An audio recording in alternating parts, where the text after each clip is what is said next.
আমরা বাঙালিরা আগাগোড়াই ভ্রমণ পিপাসু। এটা তো মানবে, বাঙালিদের পায়ের তলায় সর্ষে থাকে। আমার পায়ের তলাও কিন্তু সর্ষে আছে। তাই আমি যখনই সময় সুযোগ পাই বাইরে ঘুরতে বেরিয়ে যাই।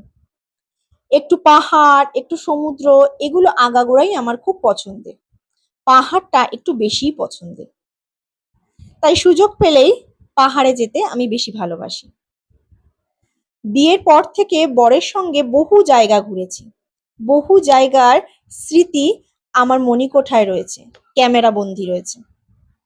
তোমাদের সঙ্গে মাঝে মধ্যে তাই একটু ভাগ করে নিই। এই যে জায়গাটা দেখতে পাচ্ছ, এটার একটা ছোট্ট রিলস ভিডিও আমি কয়েকদিন আগেই তোমাদের সঙ্গে শেয়ার করেছি। তাই ভাবলাম এটার একটা লং ভিডিও তোমাদের সাথে শেয়ার কেনই বা করবো না।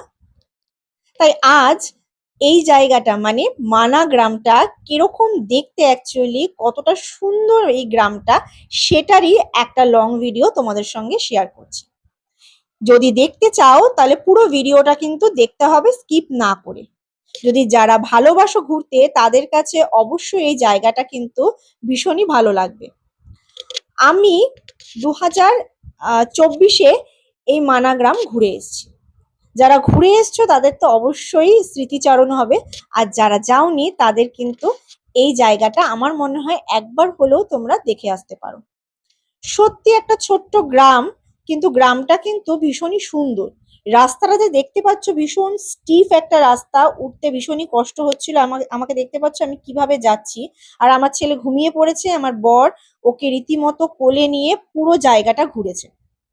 এই গ্রামটা ঘুরতে তোমাদের ম্যাক্স টু ম্যাক্স 2 ঘন্টা লাগতে পারে, কেননা গ্রামটা ছোট দেখতে হলেও এতটাই রাস্তা স্টিফ যে তোমাদের একবারে তোমরা উঠতে পারবে না, একটু তোমাদের রেস্ট নিয়ে নিয়ে উঠতে হবে।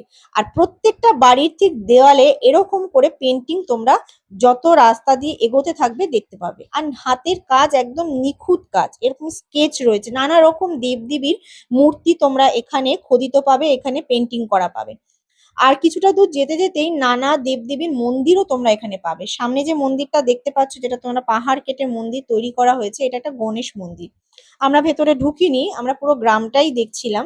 বেশ ভালো লাগছিল, এনজয় করছিলাম আমরা।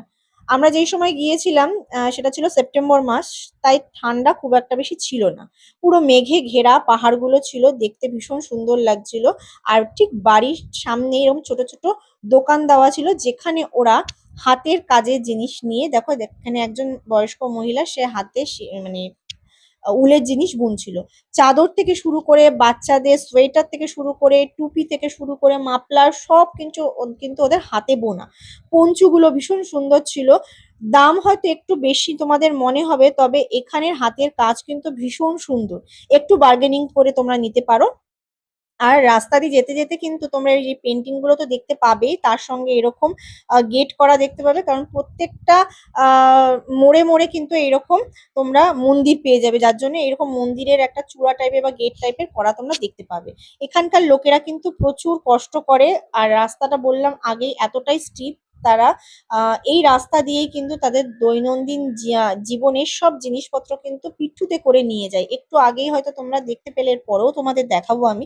পিঠুতে করে ওরা কিন্তু মানুষকেও পিঠুতে বসিয়ে নিয়ে ওরা নিচ থেকে উপরে ওঠে, ঠিক আছে। আর এইরকম দেখছো যে চারপাশটা এরকম পুরো রাস্তাটা কিন্তু সুন্দর করে এরকম পাথর দিয়ে বাঁধানো। প্রত্যেকটা জায়গায় কিন্তু একদম নিট অ্যান্ড ক্লিন জায়গা, কোনো নোংরা পড়ে রয়েছে বা কোনো চারপাশে নোংরা রয়েছে এরকম দেখতে পাবে না। আর এইটুকু একটু রিকোয়েস্ট আমি করব, যারা যেখানেই ঘুরতে যাও না কেন, বিশেষ করে পাহাড়ে বলো বা সমুদ্রে বলো, তোমরা কিন্তু অবশ্যই জায়গাটা পরিষ্কার রাখার চেষ্টা করবে, নোংরা একদমই করবে না। এখানে কিন্তু মানুষ খুব কষ্ট করে তারা তাদের জীবিকা নির্বাহ করে, কষ্ট করে থাকে তারা। তাই এরা যদি এই জায়গাটা নিজেদের জায়গা পরিষ্কার করে রাখে, তাহলে কেন আমাদের কোনো অধিকার নেই আমরা সেখানে গিয়ে জায়গা নষ্ট করব, নোংরা করব? ঠিক আছে। আমরা ফুল একটা গ্রুপ গেছিলাম, 3টে ফ্যামিলি গেছিলাম আমরা, প্রায় 9 জন মতো গেছিলাম, বাচ্চা নিয়ে 9 জন গেছিলাম আমরা মোটামুটি। এই গ্রুপটা, আমাদের বন্ধুদের গ্রুপটা, আমরা অনেক জায়গায় ঘুরতে গেছি। আমরা ঘুরতে যেতে খুব ভালোবাসি। আর দেখতে পাচ্ছ চারপাশের পরিবেশটা কি সুন্দর, সত্যি এত সুন্দর। আর এরকম জায়গায় গেলে না মনটা এমনি থেকেই তোমাদের ভালো হয়ে যাবে। আমার তো এরকম জায়গা ঘুরতে খুব ভালো লাগে। আমি মানাগ্রাম ফার্স্ট টাইম ভিজিট করলাম, আরেকবারও আমি বদ্রীনাথ গেছিলাম, তবে সেইবার মানাগ্রাম ভিজিট করা হয়নি। এইবার আর মানাগ্রাম ভিজিট করতে ভুলিনি। এটা আমাদের উইশ লিস্টেই ছিলই যে বদ্রীনাথ গেলে অবশ্যই আমরা মানাগ্রাম দেখে আসবো। যেই লোকটাকে দেখতে পাচ্ছ এইভাবেই কিন্তু পিঠে অনেক রকম জিনিস নিয়ে উপর থেকে নিচে এরা নামে, নিচ থেকে উপরে ওরা ওঠে, অনেক কষ্ট করে এরা। ভিডিওটা ভালো লাগলে লাইক করে দিও। টাটা।